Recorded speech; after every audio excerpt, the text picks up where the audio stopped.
ഒരു കസ്റ്റമർക്ക് ഇപ്പോൾ ഒരു വീട് വെക്കുന്ന ഒരു കസ്റ്റമറെ സംബന്ധിച്ചിടത്തോളം അവര് അതിപ്പോ എത്ര വിദ്യാഭ്യാസം ഉള്ളവരായിക്കോട്ടെ ഇല്ലാത്തവരായിക്കോട്ടെ, ഏത് തൊഴിൽ ചെയ്യുന്നവരായിക്കോട്ടെ തൊഴിലില്ലാത്തവരായിക്കോട്ടെ, അവരെ സംബന്ധിച്ചിടത്തോളം വീടുമായിട്ട് റിലേറ്റഡ് ആയിട്ടുള്ള ഒരു ബിസിനസ് അല്ല ചെയ്യുന്നതെങ്കിൽ അവര് ബ്ലാങ്ക് ആണ് ആ കാര്യത്തിൽ. ശരിയല്ലേ? ഇപ്പൊ നിങ്ങളുടെ ബിസിനസിനെ കുറിച്ച് ചോദിച്ചു കഴിഞ്ഞാൽ നിങ്ങൾ അതിൽ മാസ്റ്ററാണ്. അല്ലാതൊരു ടോപ്പിക്ക് ചോദിച്ചു നോക്കുക, നമുക്കതിൽ ബുദ്ധിമുട്ടായിരിക്കും. ഇപ്പൊ എനിക്ക് വണ്ടികളെ കുറിച്ചൊക്കെ പ്രയാസമാണ് പറയാനായിട്ട്. എടുത്ത് ഓടിച്ചും പരിചയം മാത്രമേ ഉള്ളൂ. എനിക്ക് അതിനെക്കുറിച്ച് പഠിച്ച് അറിയണം ഞാൻ.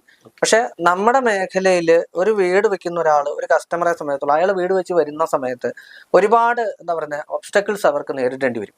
ഏത് പ്രൊഡക്റ്റ് യൂസ് ചെയ്യണം, അത് എന്ത് പ്രൊഡക്റ്റ് ഇട്ട് ചെയ്യണം, ആരെ കൊണ്ട് ചെയ്യിക്കണം, അത് എങ്ങനെ ചെയ്യണം.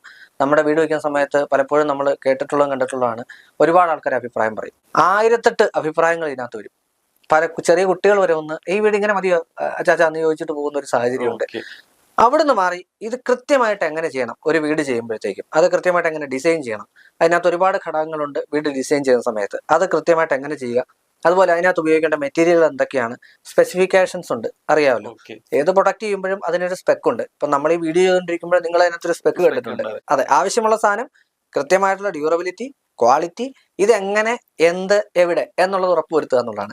ഇതാണ് നമ്മളൊരു കസ്റ്റമർക്ക് സജസ്റ്റ് ചെയ്യുന്നത്. വിത്ത് സ്പെസിഫിക്കേഷൻ സഹിതമാണ് സജസ്റ്റ് ചെയ്യുന്നത്.